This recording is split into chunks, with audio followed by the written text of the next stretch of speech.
everyone. My name is Christy Yoder, and this is my husband, James. So, today we're gonna share with you a story on how we got married within 90 days. Now, me and my husband, we got married through a fiance visa. So, I'm originally from the Philippines, and my husband is from the States. So, we now live here in the States. And for those of you who are currently going through a fiance visa right now, or who are interested to go through that process, as you know, you only have 90 days to get married once you arrive here in the States. And as a matter of fact, there's actually a TV show called 90 Day Fiance. And we used to watch that TV show, but we stopped watching it because it was very dramatic, and Very. we got so involved in their life, in the character's life, so we stopped watching it. So but our story was, the process on how I got here was similar to those people in that TV show, but the story wasn't as dramatic as theirs. Yeah. So keep in mind, whatever story that we have, it might be different for you. I mean, everybody's different. Everybody has a different family, and everybody's relationship is different with their family. So honestly, I think it just might be a little different for everyone. So kind of take what we say as a grain of salt on our experience, because yours might be different, but we just want to share our experience. Right, yeah. And I remember most of it, hopefully, and James probably doesn't.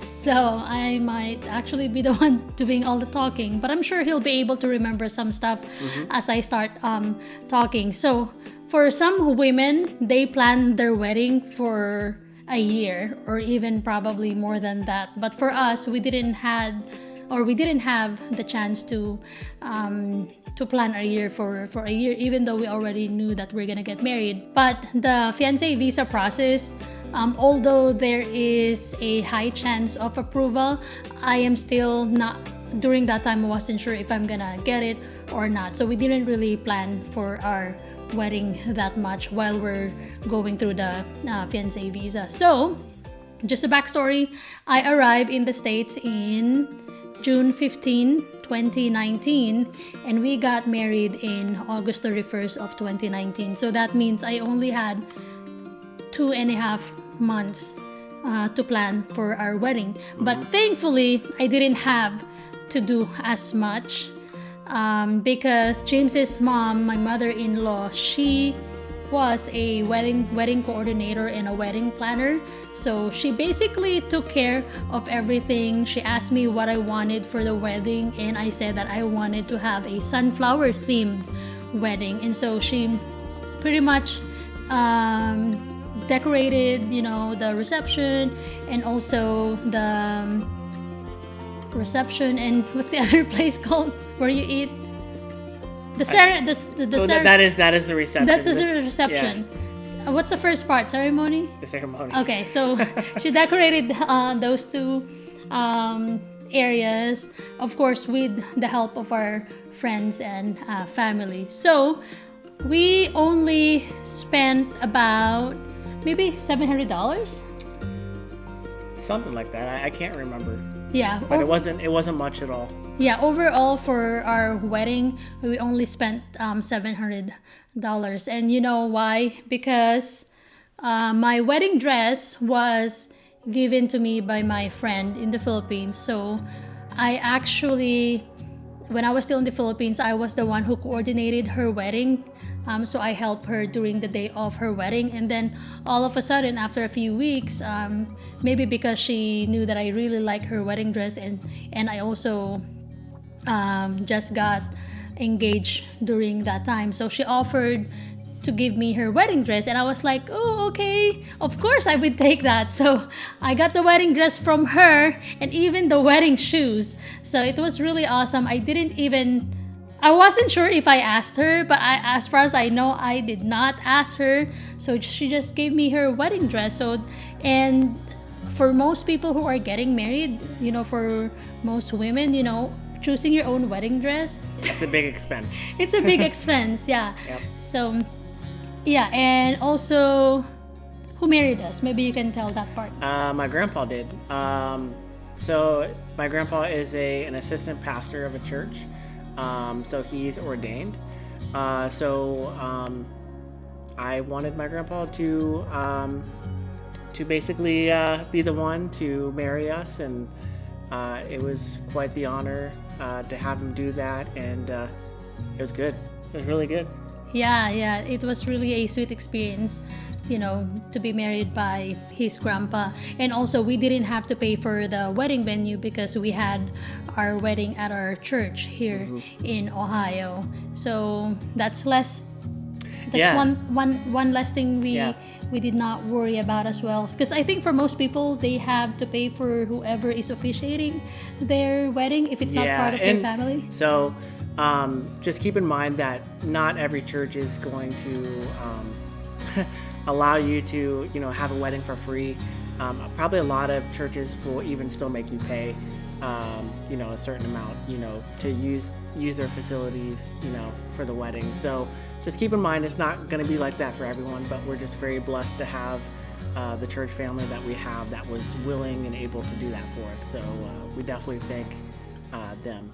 Yeah. So they may not ask you to pay for the venue, but they may just tell you to just give whatever you can, or what we call here a love gift. So yeah, but even though we didn't pay for the venue at our church, we also didn't give a love gift.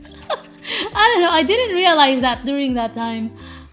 I mean, I never heard of a love gift until you said something. So I feel like that was more of a Philippine thing Possibly. than a United States thing. Yeah. So we didn't have to pay for our venue and for the person who married us. And as far as the decoration goes, pretty much my mom-in-law and my dad-in-law, they're the ones who bought the decorations.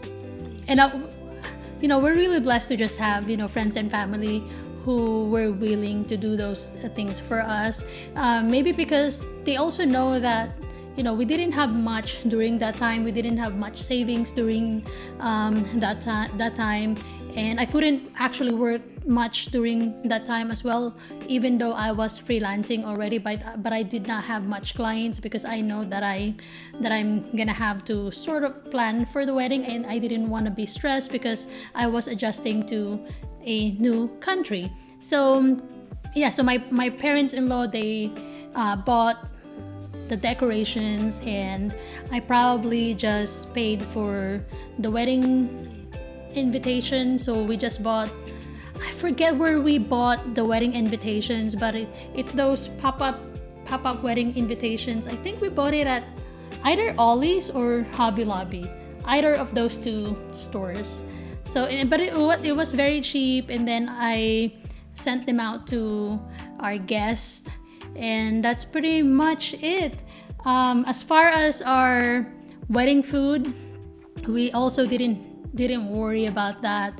I have a friend who made our wedding cake. It's beautiful. It's also sunflower themed, so I didn't have to pay for that. We didn't have to pay for that.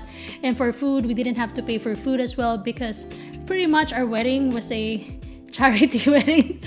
Yeah, I would say, for those of you that are going through the 90-day fiance visa, and that you want to get married. And I know everybody's different. Everybody's got different finances, and everybody wants different things. I guess for me, I'm very blessed to have a wife that's not very materialistic. So it was very easy for us to have a very simple wedding. But for some of you, you might want something just a little bit bigger and something more, and that's okay. But just one thing to think about is your finances. You just have to be like, okay, yes, it'll be a memorable moment, but then is it going to affect you further down the line? With us, I remember even this might be too much, but for us, the first month, we didn't even know if we were going to have enough money to make all of our payments. We just moved into an apartment and still had different payments. but for some of you, you might have had more money saved up, and that's okay. Right. But this is just something we experienced, but just something to think about as you're getting into this, because it's such a short notice thing. Probably for a lot of you, 90 days, that's not a lot of time to prepare. So make sure you're preparing for stuff the best you can in advance, because that will help you in the long run. Right, exactly. And within 90 days, you're not only preparing for your wedding, but in a way, you're kind of adjusting to the culture. You're getting to know your fiance during that time, the person that you're gonna be married to, within 90 days. So there's gonna be a lot of mixed emotions and a lot of things that you have to get adjusted to. So for the both of us, I think because we already know our situation, we were really practical on how we go about things. And I think, to be honest, we weren't really intentionally practical about things, but I feel like just because we're practical people, it's very normal to us already to think about how we can spend less on other things. But at the same time, we have a community that are very helpful as well. For food, at our reception, like there were a few different people who cooked different food and they brought it to the wedding. And so just think about that. And the reception still ended up very good. The food was good. If you're one of the guests, you will not even think that we didn't pay for those food, because they were just cooked very well. Yeah. And also for our honeymoon, maybe you can share that. Yeah, that was the cherry on top of the cake for us. So we actually have a family friend that we've known for years. And we had a family outing at my grandparents, and she happened to be there. And so she found out, we were getting married. She met Christy for the first time, and she actually has an Airbnb just kind of like maybe an hour and a half south of Nashville, Tennessee. And so she basically offered for us to stay at the lodge for a week for free. And so we took that. So we went down there, and it was a great honeymoon, and so we didn't have to pay for basically any of that. The only thing we had to pay for was just food, to bring to the cabin, and anything we did in Nashville. But it was great. It was just such a blessing, and we definitely appreciate everybody that gave to us. Right, yeah. And we stayed there for 7 days, and it wasn't just a simple cabin. It's a big lodge. I mean, not big, but it's a family lodge, and it's really beautiful. They have jacuzzi, jacuzzi tub. It wasn't not necessarily like a hot tub outside, but it was just a jacuzzi tub that had jets and stuff in it. Yeah, that's when we learned that we love coffee, because they have Keurig there. And we tried different K-Cups coffee, and we fell in love with Amazon. Was it Amazon? It was Amazon. Yeah, because before I was married, I only liked, like specialty drinks, like Starbucks, frappuccinos and lattes and stuff like that. But I was never a big fan of just normal coffee. And then, we were there, and they had Amazon Colombian coffee. Not that it's the best coffee in the world, but and then I like creamer in my coffee, so hazelnut creamer. Like, I just fell in love with it, and ever since then, I love coffee, and it's kind of become an everyday thing for us every morning. Right, yeah. And for most people who are getting married within just 90 days, I think for most people that I met who went through the same process as I did, they probably spent less than what we spent, maybe, because I think for most people as well, especially those women that I met who went through the fiance visa, they did not have the kind of wedding that we had. They didn't have a church wedding. We didn't have a big church wedding, but it's still sort of like it's still a beautiful wedding, you know what I mean. But I think for most people who went through the fiance visa, I think because they didn't have much time to plan for the wedding, and they don't have family here in the States or friends in the States, I think they ended up just getting married at the court, if I'm not mistaken. And I think it's just the two of them, the husband and the wife. And I think they just invited a few witnesses to witness their wedding ceremony. So I think that's also one option that you can do. But like I said before, it might be different for everyone. But if you have, the support of your family, and you're close with them, I would recommend definitely doing something with your family. Like, just don't make them miss that big moment for you. But there might be some couples out there that unfortunately maybe they don't have that support. But that is an option for you to do if you don't have that. But right, yeah. So with our wedding, it wasn't really grand, but it turned out to be a very beautiful small wedding. Wait a second, I'm gonna stop her on that. It was grand. It was grand as compared to other people.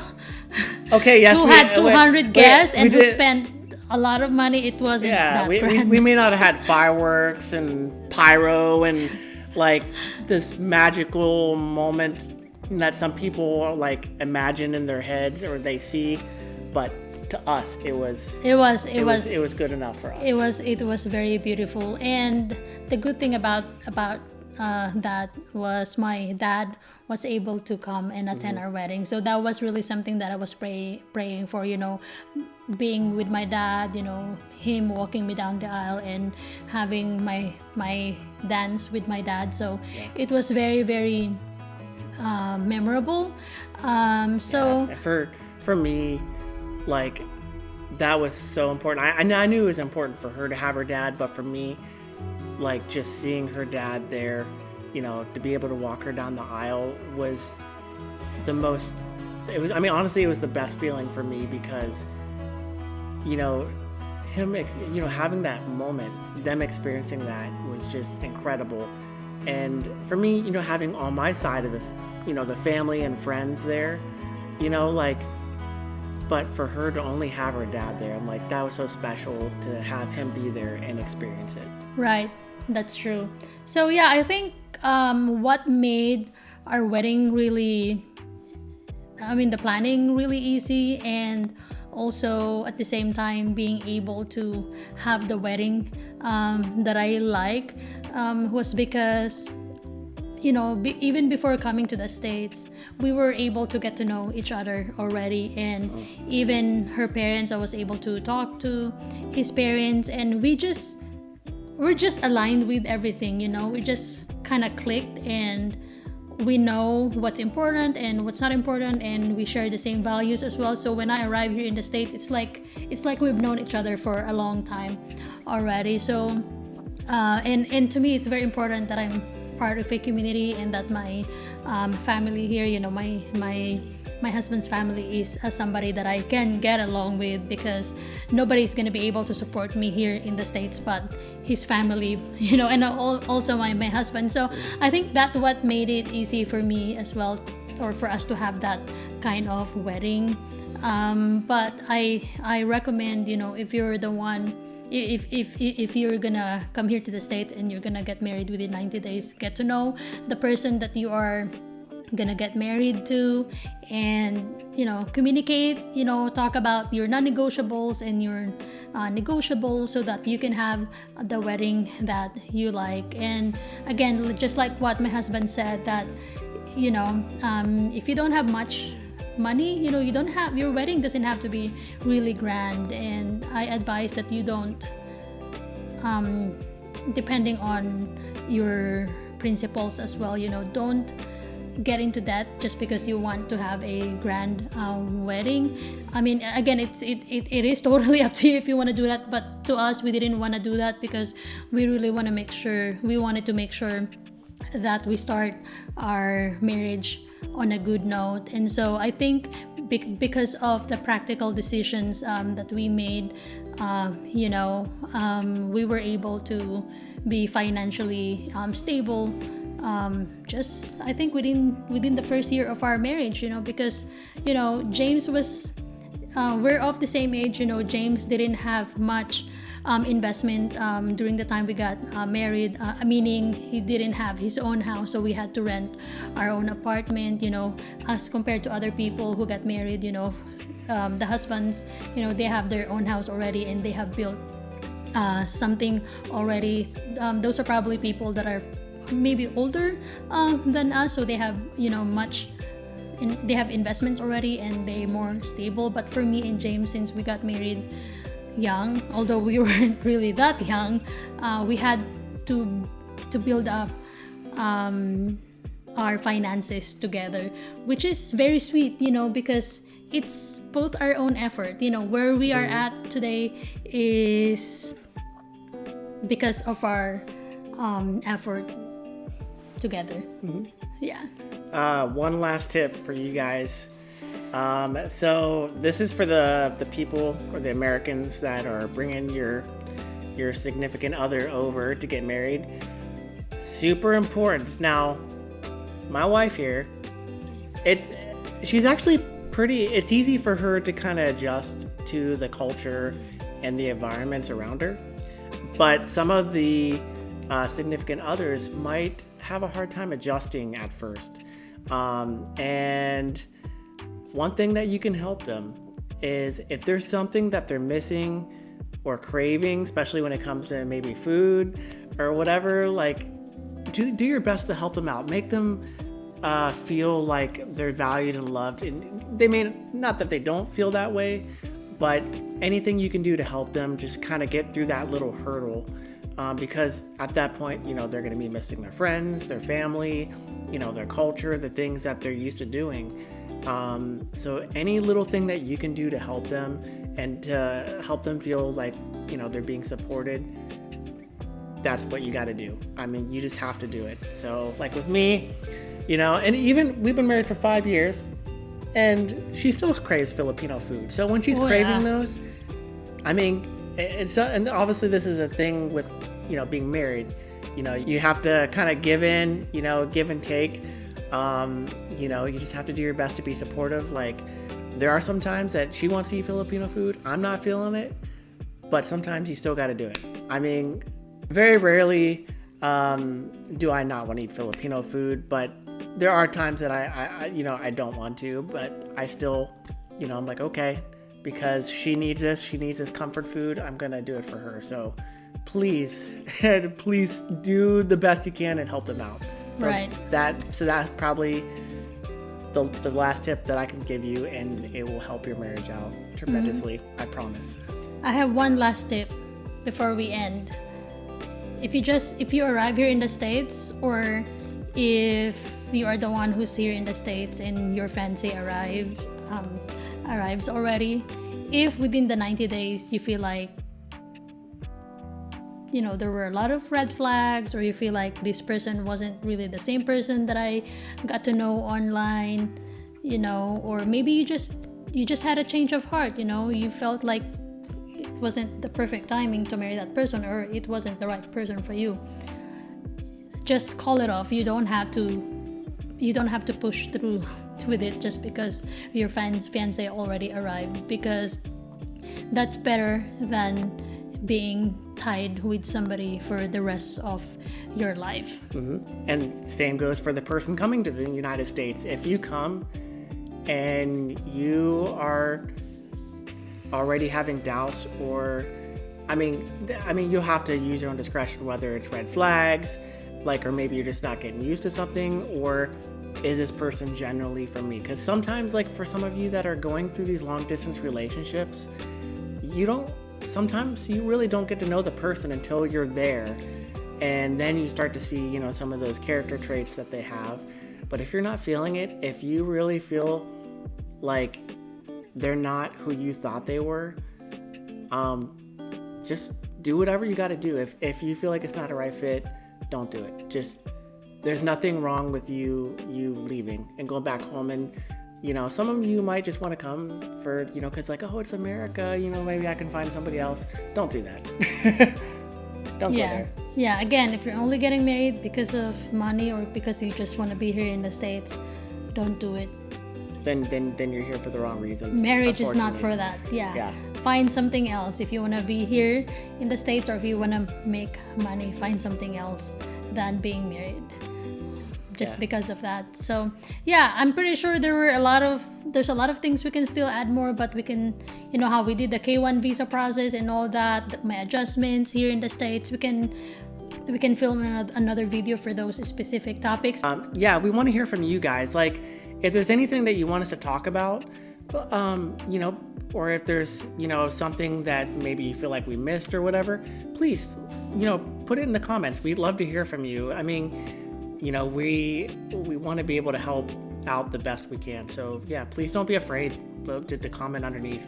Yeah, exactly. And if you also feel scared of coming here to the States, if you love the person that you're gonna get married to, that fear that you have, love will overcome that fear. So just make sure that you are supported by your fiance or by your boyfriend or girlfriend and by your fiance's family, and also have a community that can support you, especially when you are just getting adjusted to the culture here in the States. You have to find a community. Either it's a physical community or an online community. So don't hesitate to ask questions if you have anything, because we're willing to answer any questions you have, because we're all about having a community. Even though we're just online, we want to build a community of Filipinos who are supporting each other. I mean, and obviously this video is not just for Filipinos. I mean, this is for other couples from other countries that are dealing with the same thing. So don't feel like just because you may not be Filipino, like that this doesn't apply to you. No, this applies for anybody going through the K1 visa process. So yeah. All right. Thanks. Like and subscribe. Yes. See you next time.